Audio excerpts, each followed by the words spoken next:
Divoxradio.com. Codiseñando el futuro.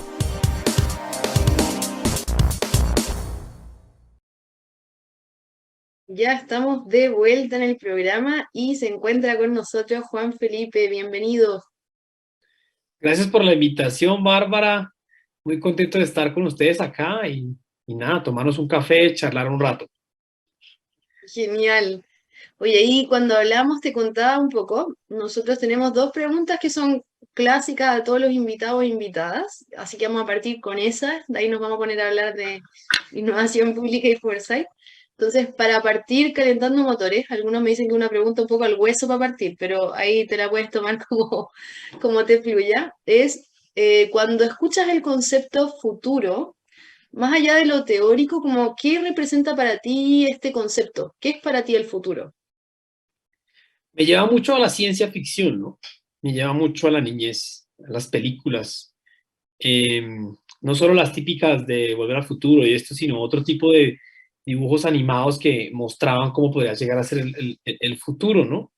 Eh, a pensar en eso, ¿no? Algo de imaginación, de creatividad, de poder imaginarnos lo que puede llegar a pasar, ¿no? Pero si tú me dices futuros, estoy pensando en ciencia ficción.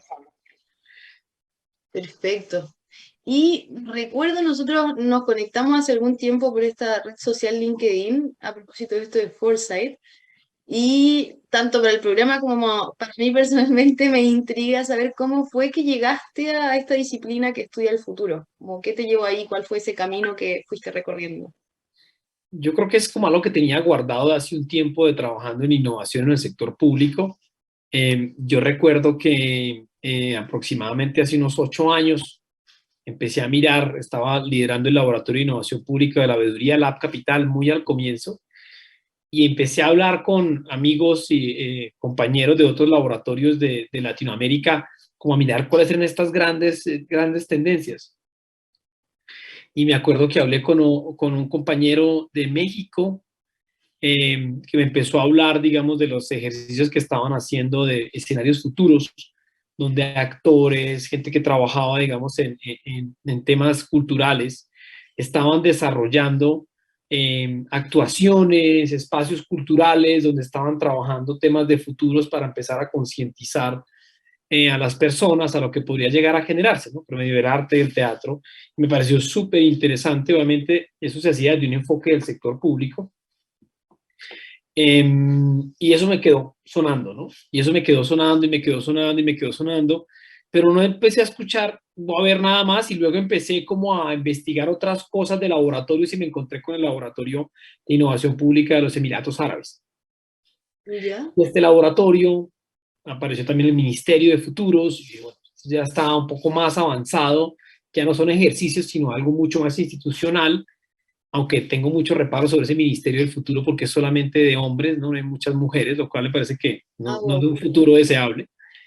Y también vi un ejercicio que mencionaron ahí, y era algo que hicieron en este evento de The Edge of Government que hacen normalmente en Emiratos, donde había una sala específica donde los servidores públicos podían entrar y oler la contaminación de la ciudad en los próximos 20 o 30 años, un poco para concientizarlo. Recuerdo mucho, digamos, ese ejemplo. Y ese tipo de pildoritas que me iba encontrando a nivel que yo investigaba cosas de lo que estaban haciendo laboratorios de unidades, como que me dio en el centro y dije, este tema tengo que dedicarle mucha más investigación porque me apasiona y estoy viendo que puede ser como una fase que pueda suplir o acompañar a las unidades de innovación en el sector público, que ha sido, digamos, siempre mi especialidad. Entonces, empecé a entrar por ahí y se me dio la oportunidad de tomar este programa de liderazgo e innovación en gobierno, donde teníamos que hacer un proyecto específico y ¿Ya? utilicé el tiempo, digamos, de ese estudio para diseñar o proponer la creación de unidades de innovación anticipatoria para gobierno. Entonces, digamos que ahí empecé a darle un poco más de fuerza. Perfecto. Y ahí escuchándote, que creo que desde ahí conectamos en una conversación a propósito de estas unidades de innovación anticipatoria para el gobierno. En el estudio que fuiste haciendo, como qué cosas te llamaron la atención, cómo, si nos puedes compartir un poco esos highlights que quizás encontraste viendo esto, no sé si viste algo en Latinoamérica o otros países, ¿qué te fue apareciendo? Creo que uno de los temas claves es cómo como laboratorio de innovación pública empezamos a replantearnos. Entonces me di cuenta que la gran mayoría de laboratorios de innovación estaban como sacando esa línea nueva de actividades relacionadas con Foresight, no la tenían como tan definida. Entonces empecé a ver que de pronto eso puede ser una forma de, ante esta gran amenaza del cierre de los laboratorios de innovación pública, puede ser una nueva forma de reinventarse, ¿sí? O de plantear, bueno, no hablemos tanto de retos de ahora, sino empecemos a generar algo mucho más a futuro, ¿no? Entonces empecé a encontrar como ese tipo de tendencias. También me encontré en la realidad que hay muchas áreas dentro del sector público que son de prospectiva. Entonces, todo el mundo me decía, esto es lo mismo que prospectiva. Yo le decía, yo lo entiendo de otra forma, ¿no? Yo veo las unidades de prospectiva en mi país en algunos casos, en las más tradicionales, y son solamente análisis de datos prospectivos a futuros, pero no tenemos nada de creatividad, de imaginación, de trabajo con la ciudadanía, ¿no? Entonces, pasar como de ese lado netamente técnico, por decirlo así, de las oficinas de prospectiva, de análisis de datos, que es lo que se ve. Una cosa es que signifique otra cosa, pero es lo que se ve. A decirnos, es un concepto para mí que lo empieza a trabajar un poco la OSD de innovación anticipatoria. Y es cómo podemos en realidad identificar posibles escenarios usando información cuanti y cual, especialmente de la ciudadanía, que es clave, y de expertos también, pero cómo empezamos a mejorar o a mirar esos posibles futuros escenarios. Y ahí digamos que me encuentro con todo lo que ha venido haciendo OPSI, el Observatorio de Innovación Pública de la OSD, que creo que para mí ha sido fantástico. Obviamente eso lleva mucho tiempo de otras investigaciones, de otros temas. Esto ya lleva un tiempo, digamos, de investigación, especialmente en Europa, por lo que he visto. En Latinoamérica, creo que la academia ha estado un poco quedada en poner este tema en el escenario académico. Pero digamos, lo que más me gustó de esta investigación es cómo la OSD empieza a ponerlo como un tema fundamental para los gobiernos, genera herramientas, actividades, etcétera. Y desde Función Pública, que es donde yo trabajo como consultor, el año pasado también hubo un producto muy específico, fue que diseñamos 6 herramientas de pensamiento futuro para servidores públicos basados en el toolkit que tiene o que sacó el Reino Unido en el 2017, ¿no? Un poco adaptando, que yo soy más de adaptar que de inventarnos cosas que de pronto ya están. Pero para cerrarte, digamos, este tema, creo que la temática se entiende de una manera muy diferente en Latinoamérica, en el día a día de las entidades públicas, pero hay países como Chile, por ejemplo, que ya, como tú sabes, se está trabajando muchísimo el tema y es un referente. Y, por ejemplo, a nivel de Chile, a propósito de esto que mencionas como referente, ¿qué casos, quizás desde lo que tú has visto del laboratorio de innovación, has visto o te han llamado la atención? Yo creo que yo no diría tanto caso, sino la institucionalidad. Para mí es mucho más importante no tanto el caso, sino en este momento en Latinoamérica, ver un gobierno comprometido con la temática, tanto a nivel presidencial, no sé si todavía sigue, digamos, todo este tema de manejo de futuros en la Oficina de Ciencia y Tecnología, pero también en el Congreso, si no estoy mal, que tienen como una unidad que está como articulada. Hay una comisión Entonces está el órgano legislativo y presidencial, digamos, trabajando las temáticas, ¿no? Y es un tema, para mí es importante cuando le ponen institucionalidad, recursos, personas, que de ahí salgan muchos proyectos, es importante, pero creo que es bueno ver el compromiso con los temas, escenarios futuros, ¿no? De la administración pública.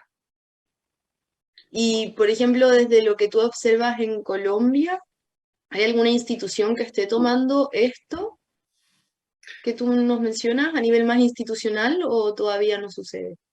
Sí, el Departamento Nacional de Planeación, digamos que es el área más técnica del gobierno que se encarga de la planificación cada vez que llega un presidente, entonces llega y crea su plan de desarrollo. El departamento ayuda en la formulación del plan y revisa la ejecución de todas las líneas de trabajo. Tiene como tal un área de prospectiva. Y el año pasado, y creo que este año está terminando, están haciendo documentos de visión 2050 de Colombia. Y creo que muchas de las actividades o acciones que han venido desarrollando han sido, para mí, influenciadas por todo el concepto de innovación anticipatoria que ha venido trabajando la OSD y especialmente vinculando cada vez más a la ciudadanía en ejercicios de participación y colaboración muy ligados a innovación pública que permiten tener una visión mucho más amplia de lo que se imagina o lo que puede imaginarse Colombia en el 2050. Siento que a veces la gran falencia de estos ejercicios es que se quedan en una hoja de ruta al terminar el gobierno y carecen un poco de posibilidad de futuras ideas que tenga en realidad la ciudadanía. Como es un tema tan técnico, no sé si se vea o se deba tener en cuenta la realidad de la ciudadanía. Yo considero que sí, ¿no? Creo que para mí el tema de foresight tiene mucho que ver con la inteligencia colectiva futura de la ciudadanía, que debe ser partícipe también mucho de estos ejercicios.